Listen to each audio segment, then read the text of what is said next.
అందరికీ సుబ్రహ్మణ్య షష్ఠి శుభాకాంక్షలు, శుభాభివందనములు. భవిష్యోత్తర పురాణం ప్రకారం పూర్వం తారకాసురుని రాక్షసుడు ఘోర తపస్సు చేసి పరమశివుని మెప్పించి అమృతలింగాన్ని వరంగా పొందాడు. ఆ అమృతలింగాన్ని కంఠంలో హారంగా ధరించి ముల్లోకాలని పీడించడం మొదలుపెట్టాడు. దానితో దేవతలందరూ ఆ రాక్షసుని బారి నుండి తమను కాపాడమని పరమేశ్వరుణ్ణే ప్రార్థించగా ఆ రాక్షసుని మరణం పార్వతీ పరమేశ్వర తనయునికే తప్ప మరెవరి వల్ల సాధ్యం కాదు. అందువల్ల లోక కళ్యాణం కోసం మార్గశిర శుద్ధ షష్ఠి ధనిష్ఠా నక్షత్రంలో తెల్లవారుజామున అవతరించిన పార్వతీ పరమేశ్వర తనయుడే శ్రీ కుమారస్వామి అంటే శ్రీ సుబ్రహ్మణ్యేశ్వర స్వామి. సు అంటే మంచి అని, బ్రహ్మణ్యం అంటే బ్రహ్మజ్ఞాని అని అర్థం. అందువల్ల ఆయన సుబ్రహ్మణ్యేశ్వర స్వామిగాను, శరవణుడు జన్మించినందువల్ల శరవణ భౌడుగాను, 6 ముఖాలు 12 చేతులతో జన్మించినందువల్ల షణ్ముఖినిగాను, కుట్టికల చేత పంచబడినందువల్ల కార్తికేయుడుగాను, ఇంకా గాంగేయుడు, స్కందుడిగాను అనేక నామాలతో దేవతల సేనానిగా పేరు పొంది తారకాసుని సంహరించి లోకాలను రక్షించిన రోజు కూడా మార్గశిర మాస శుద్ధ షష్ఠి నాడే జరిగింది. అందువల్లే ఈ రోజును సుబ్రహ్మణ్య షష్ఠిగా, స్వామికి అత్యంత ప్రీతికరమైనదిగా, పవిత్రమైనదిగా ఉత్సవం జరుపుకుంటారు. తారకాసునితో యుద్ధరంగంలో అతని కంఠంలో అమృతలింగాన్ని కుమారస్వామి ఆగ్నేయాస్త్రంతో ఖండించగా ఆ అమృతలింగం 5 ఖండాలుగా 5 క్షేత్రాల్లో పడి శివస్వరూపాలుగా ప్రతిష్ఠింపచేశారు. ఆ క్షేత్రాలే ఆంధ్రదేశంలోని పంచారామాలుగా ప్రసిద్ధికెక్కాయి.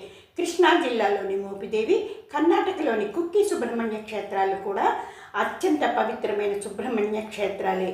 ఇక తారకాసుని సోదరుడు పక్షి రూపంతో సుబ్రహ్మణ్యేశ్వర స్వామితో జరిగిన పోరాటంలో స్వామి తన శూలాయుధంతో ఆ పక్షిని 2 ఖండాలుగా ఖండించగా ఆ రెండింటిలో ఒకటి కోడిపుంజుగాను, మరొకటి నెమలిగాను మారి సుబ్రహ్మణ్యేశ్వర స్వామిని శరణవేడిగా స్వామి నెమలిని వాహనంగాను, కోడిని ధ్వజంగాను చేసుకున్నట్లుగా పురాణ కథనం. ఇక తమిళనాడులో వివిధ క్షేత్రాలలో సుబ్రహ్మణ్యేశ్వర స్వామి పూజలు అందుకుంటుండగా అందులోని ముఖ్యమైన 6 ప్రధాన క్షేత్రాలకు అరుపడైవీడుగా పేరు పొందాయి.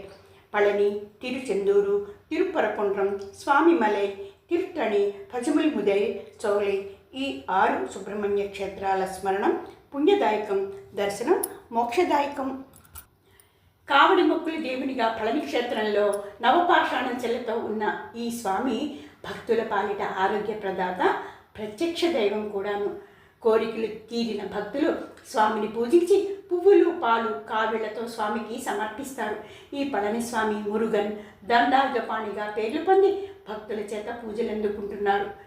ఇక తిరుచెందూరు క్షేత్రంలో స్వామి బ్రహ్మచారిగా పూజలు అందుకుంటున్నారు. ఈ క్షేత్రంలోనే స్వామి పక్షి రూపంలో ఉన్న తారకాసురుడు తమ్ముడైన సూరపద్ముణ్ణి 2గా చీల్చగా ఆ చీలికలు నెమలి, కోడిపుంజుగా మారి సుబ్రహ్మణ్యుణ్ణి చరణవేడిగా, నెమలిని వాహనంగాను, కోడిపుంజును ధ్వజంగాను చేసుకున్న పుణ్యక్షేత్రం ఇది. 3వది తిరుపరకుండ్రం. ఈ క్షేత్రంలో స్వామి దేవసేనను వివాహం చేసుకుని శివమలై కొండపై పెండ్లి కుమారునిగా చతుర్భుజాలతో దర్శనమిస్తారు. 4వది స్వామిమలై క్షేత్రంలో సాక్షాత్తు తండ్రి అయిన పరమేశ్వరునికి ప్రణవమంత్రమైన ఓంకారానికి అర్థం చెప్పి తండ్రికే గురువుగా అంతరాలయంలో కొలువుతీరి స్వామినాథుడు, గురునాథుడు, శివగురునాథుడు పేర్లతో పిలువబడుతూ భక్తులచే పూజలు అందుకుంటున్నారు. 5వది తిరుత్తణి క్షేత్రంలో స్వామివారు శ్రీవల్లిని వివాహం చేసుకుని ఇరువైపులా దేవసేన శ్రీవల్లి దేవీరులతో ప్రతిష్ఠితమై భక్తులను అనుగ్రహిస్తున్నారు. ఇక 6వ క్షేత్రమైన పజముదిల్ క్షేత్రాన్ని భక్తులు పలములై, సులై, అజగల్ కోయిల్ అని కూడా పిలుస్తారు. ఈ క్షేత్రంలో సుబ్రహ్మణ్యేశ్వర స్వామి తపస్సు చేసినట్టుగా స్థల పురాణ కథనం. ఇరు దేవేరులతో స్వామివారు కల్వఘర్ పేరుతో పిలువబడుతూ పూజలు అందుకుంటున్నారు. ఈ కల్వఘర్ స్వామిని దర్శించిన, పూజించిన విద్య, జ్ఞానం పుష్కలంగా లభిస్తాయన్నది భక్తుల అనుభవపూర్వకమైన విశ్వాసం. అదండి తమిళనాడులో ఆరుపడైవీడుగా పిలువబడుతున్న ఈ 6 సుబ్రహ్మణ్య క్షేత్రాల స్మరణం పుణ్యదాయకం, దర్శనం మోక్షదాయకం. సుబ్రహ్మణ్యం మాం పాహి, షణ్ముఖనాథ మాం పాహి, శివ శివ శివ శివ సుబ్రహ్మణ్యం, హర హర హర హర సుబ్రహ్మణ్యం, సుబ్రహ్మణ్యం సుబ్రహ్మణ్యం సుబ్రహ్మణ్యం సుబ్రహ్మణ్యం, శివ శివ శివ శివ సుబ్రహ్మణ్యం, హర హర హర హర సుబ్రహ్మణ్యం.